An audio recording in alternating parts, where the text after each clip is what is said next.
everyone, welcome back to my channel. This is True Crime Stories as told by Diva.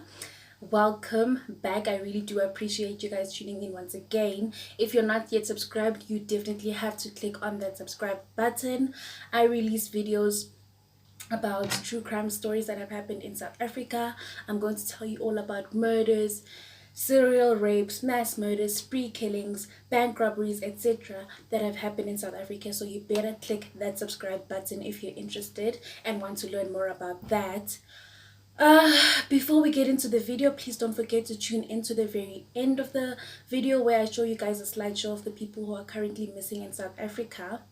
Another thing is that I do have to warn you, as I always do, that this is a true crime story. It is horrendous, it is horrific, heartbreaking, emotionally wrecking. I will be describing details of crime in a very graphic manner using adult dialogue, and I will be including crimes against children. This story brought me to my knees because I cannot believe that there can be one human being who can be so cruel and heartless. But let's just get into it. The story is about Lazuras Mazingane, who was also known as the Naserec serial killer. Now, Lazarus was born in prison, in the CRIMESTOP prison.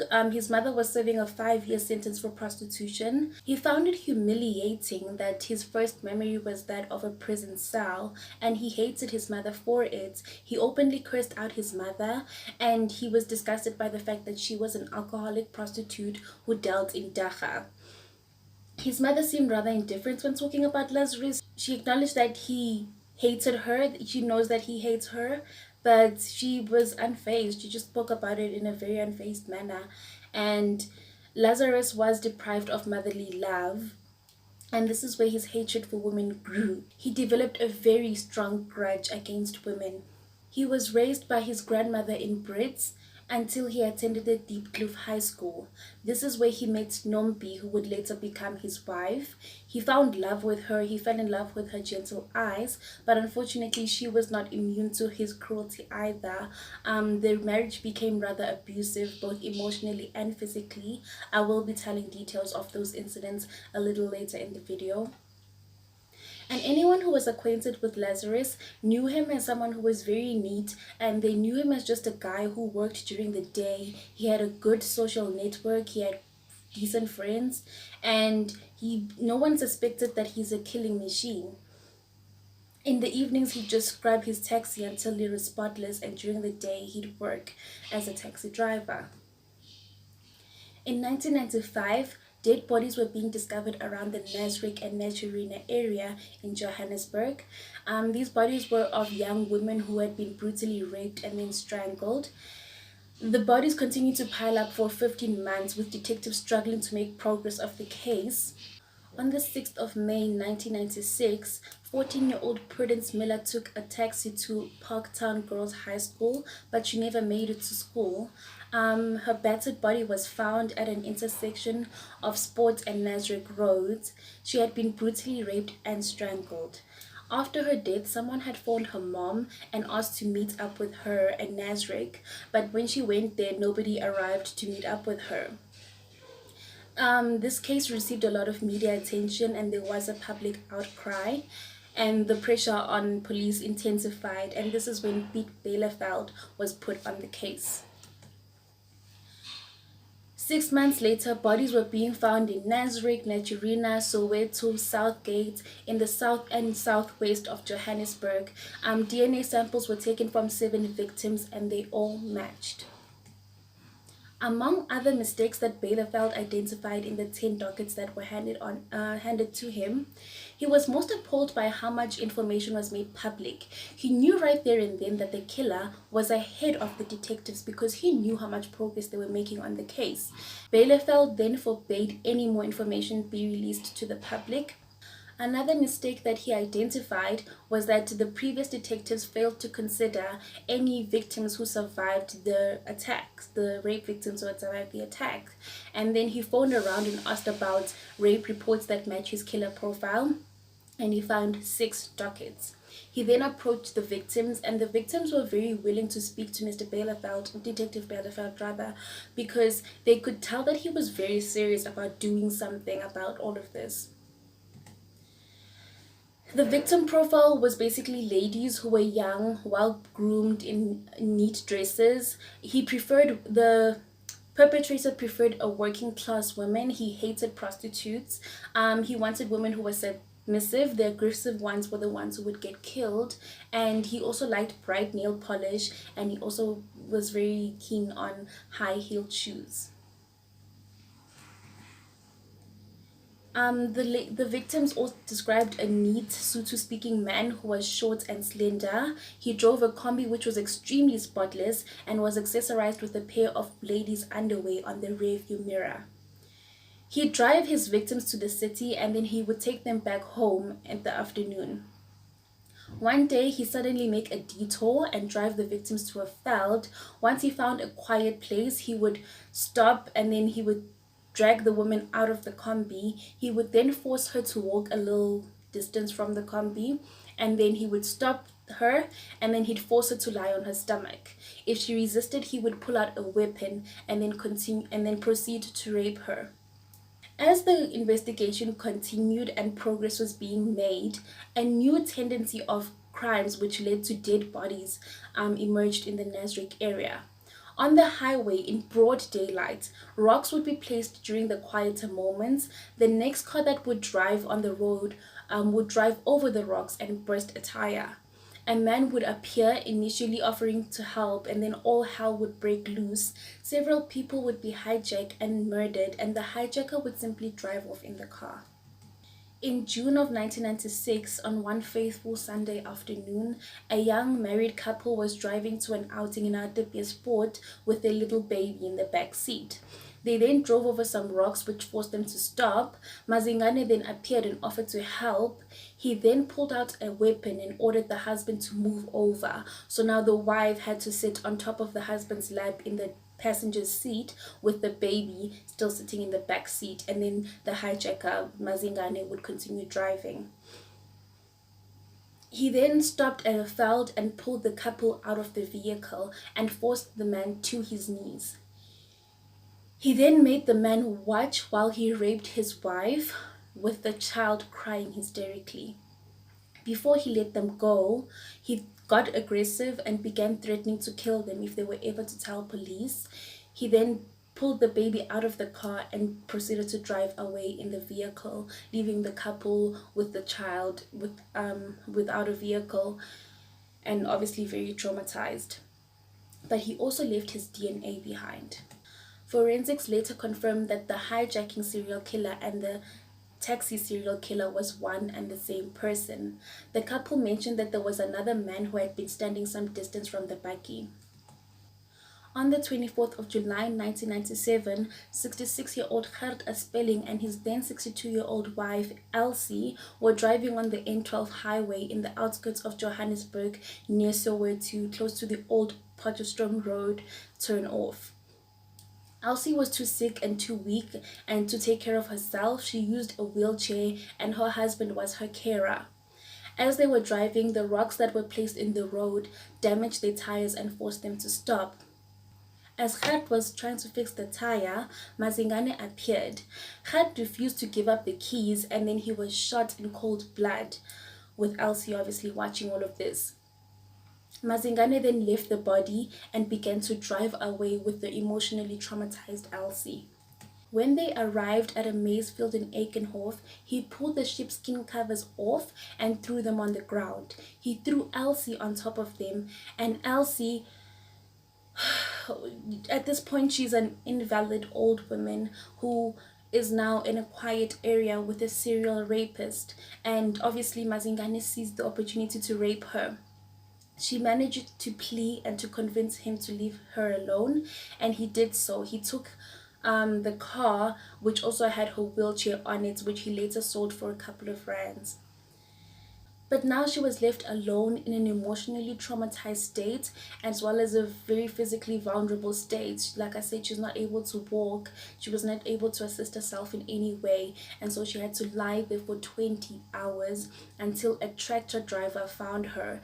When he found her, she was in a state, she was dehydrated and she was in bad shape. She was still traumatized even when Detective Bielefeld tried to talk to her. She struggled to give a clear and concise image of what happened because she was just too traumatized to speak even then. And Elsie's life was simply not the same after this incident. She had lost her carer, she had lost her only mode of transport, and she was forced to just move into an assisted care facility. In late 1998, an attorney's wife drove into a rock ambush on the highway. She was kidnapped, raped, and robbed, and a motorist who tried to assist was also attacked. But luckily, she managed to get away, and the perpetrator was actually caught and arrested, and then he was sentenced to 35 years in prison. Now, the description of this man, as well as his modus operandi, matched the profile of the killer that Pete Bielefeld was looking out for. But it took months, due to some sort of an administrative glitch, it took months for Pete Bielefeld to come across this information that, look, there's a man who fits your profile like a glove, who fits your killer's profile like a glove, and he's serving time at this prison. When he heard about this, he drove to the forensic laboratory in Pretoria, and luckily the prisoner's DNA sample was available. He then asked that the prisoner's DNA be compared to the DNA of the Naserec serial killer that was much sought after, and the samples matched. So at this point, Detective Pete Bielefeld had his man. He then did some background investigation. He found out more about him. He learned that he was born in prison, among other things. He also learns about the charges that had previously been laid against him by his wife. Again, I will be getting into those details a little later in the video. He then decided to go and speak to this guy. He got him booked out of the Diepkloof prison and made sure that he put him in cuffs and shackles. It was very important to make Mazingani know that he is under the detective's control. He wasn't very easy with this. He was, acting up. He was being difficult. He was swearing at the detectives. He was like getting angry. He was asking, why are we going to murder and robbery units? I'm already serving my time. He was getting angry and swearing. They even had to use force in order to force him into his prison cell. And Detective Pete Bielefeld just allowed him to marinate in the Brixton prison cell. Whenever Mazingane made requests to speak to Pete, he would tell him that, look, I'll talk to you when I want to. Again, it was very important for Mazingane to understand that he is under their control. One morning at 2 a.m., the constables had to call Pete, though, because what had happened was they gave Mazingane some food, and then he defecated on the food, and then he threw that to some of the prison wardens who were in charge at the time. This made Pete Bielefeld obviously very, very furious because it is very, very disrespectful. But nonetheless, he continued to treat him as, as his prisoner. He continued to proceed normally with the interrogations, etc. And to tenderize him, he used soccer magazines, bar one chocolate bars, as well as pies, because he just liked snacks and he liked magazines. He liked soccer in particular. So one day they drove him to his grandmother's house, who was absolutely devastated to see him at the back of a police van. This was the last time he got the opportunity to just hold his daughter and, to interact with his daughter outside of prison walls. This trip did what it needed to do, because hereafter, that's when Mazingane began cooperating with Detective Pete Bielefeld. So the detective began interrogating him for the purpose of getting a confession out of him. Now, initially, Mazingane claimed that he had had consensual sex with the women. And obviously Pete was like, that is bullshit. And then Mazingane confessed that, okay, fine, they did refuse and I did continue to just rape them. With the rape confession out of the way, he had to then begin with the murder, confession for the murders. I will be reading all the charges for the murders or towards the end of the video. He began focusing on the case of Prudence Miller, the 14-year-old who never made it to school. Mazingane confessed to being the one who called Prudence's mother. He said that he saw her crying on television and felt very, very sorry for her. He said that he He asked her to go to that place in Naserec because he wanted to give her a hot clue about where her daughter's body was. He later says that he also told his wife Nombi that he's kind of frustrated that the detectives are not finding the serial killer soon enough because he's about to kill more people. Mazingane even pointed out to places in Orange Farm where he confessed to killing 4 young girls, but he was not charged for these as the state felt like they couldn't provide a watertight case for the court. And the man who had been mentioned by some of the victims as the bystander who had been standing there some distance away was identified as Keza Motsekwa.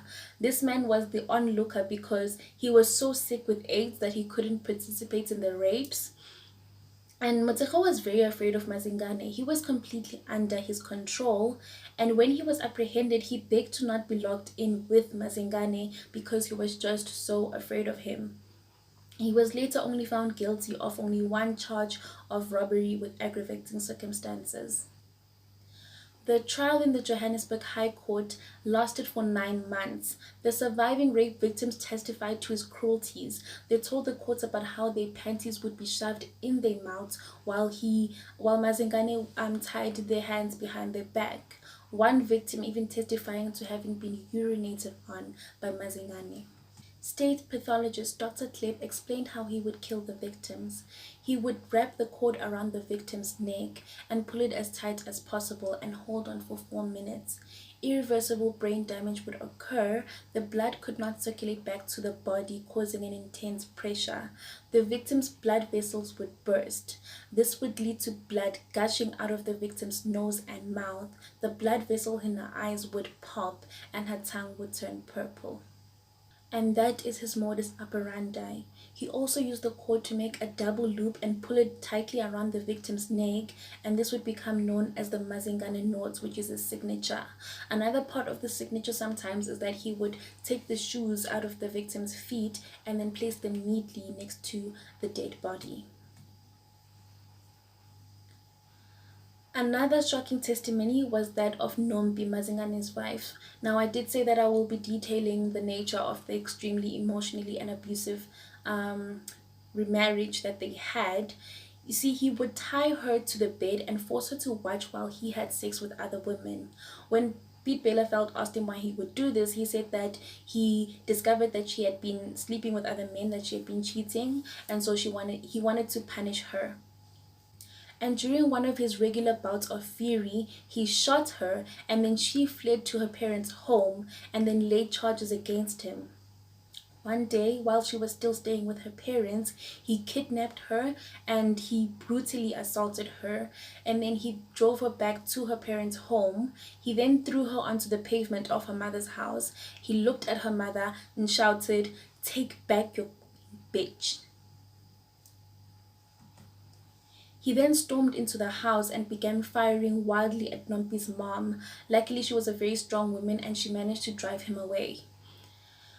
Mazingane was found guilty of 16 counts of murder, 5 attempted murder, 3 of kidnapping, 20 of robbery with aggravating circumstances, and 22 of rape. He was also found guilty of the illegal possession of firearm and ammunition. Okay, I want to read the list of murder charges now. The first murder happened in April 13th, 1993, which is that of Busisi Rosetta Chabalala, who was struck on the head and burnt to death after her body was left next to a heater. This is the only charge that he was found not guilty of by the courts. The second happened in March 1995. It was that of Margaret Molo Dinewo, who disappeared on March 6, 1995, and then her body was discovered in the veld near the intersection of Naserec and Aerodrome roads on June 6, 1995. She had been raped and strangled. The third happened on March 7, 1995. An unidentified woman was raped and strangled. Her body was found in the intersection of Naserec and Sport Road. On March 24th, between March 24th and the 31st in 1996, Lindeleni Paulina Mahlangu was robbed, raped, and murdered. Her body was found at the intersection of Acker and Brandy Bush streets in Omonde.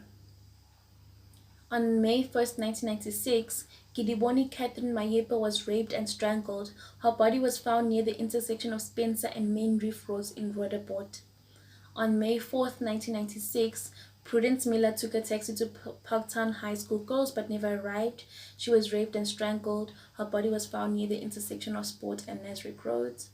On May 1st and August 10th, 1996, I think it was either May 1st or August 10th, 1996, Gladys Mabaso was robbed, raped, and strangled. Her body was found in the veld in Nigeria. On the 2nd of May, 1996, Queen Mguni was robbed, raped, and murdered. Her body was found near New Canada Road in Soweto. On May 6, 1996, Glen Rose Vilakazi was assaulted, robbed, raped, and strangled. Her body was found in veld near in the Naserec Ayrton area. On May 17, 1996, Mina Msimanga was raped and strangled. Her body was found near a road intersection with Pat Mbata Highway on the outskirts of Orpheton. On June 6, 1996, Prudence Mohamani was robbed, raped, and strangled. Her body was found alongside the N1 highway in the Naserec area. Between July 5th and 15th, 1996, Maria Chabalala was robbed, raped, and strangled. Her body was found near the corner of Rifle Range Road and the Golden Highway. On November 26, 1996, Utlwang Dora Koma was raped and strangled. Her body was found on the M2 West near Crown Mines. On July 24, 1997, Gert Aspeling was hijacked and shot dead where he stopped to change a tire on the N12 near the Old Potchefstroom Road. On October 23, 1997, Joaquim Manuel Ferreira was shot when he stopped his bike on the N1 near the Rancho off-ramp. He died in hospital of his injuries 4 days later. On February 27, 1998, Balesa Mola BC was robbed, raped, and strangled. Her body was found in Meadowlands Extension 4, Soweto. On April 23, 1998, Susan Mlaba was attacked, raped, and murdered. Her body was found near Mzimhlophe Women's Hostel, Orlando, Soweto. And that brings us to the end of this video. Again, this was a very difficult one. This man is very, very cruel. Yeah, my heart definitely cracked a lot, and my heart is like broken so many different times by reading, watching, and listening to true crime stories.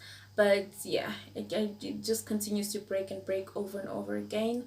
Thank you all so much for tuning in. Please stay tuned now just for a couple of more, I think just 1 more minute, to watch the slideshow of the missing persons in South Africa. I've definitely improved my list of emergency helplines, and I have included it in the description down below. Yeah, please don't forget to subscribe, guys. I still have a lot more true crime stories to tell you. I am very, very passionate about telling true crime stories.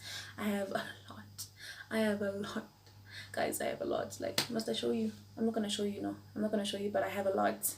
Okay, I have a lot of stories to tell y'all, and I love you guys. Thank you so much for caring about this, by the way. Thank you all so much. Bye bye.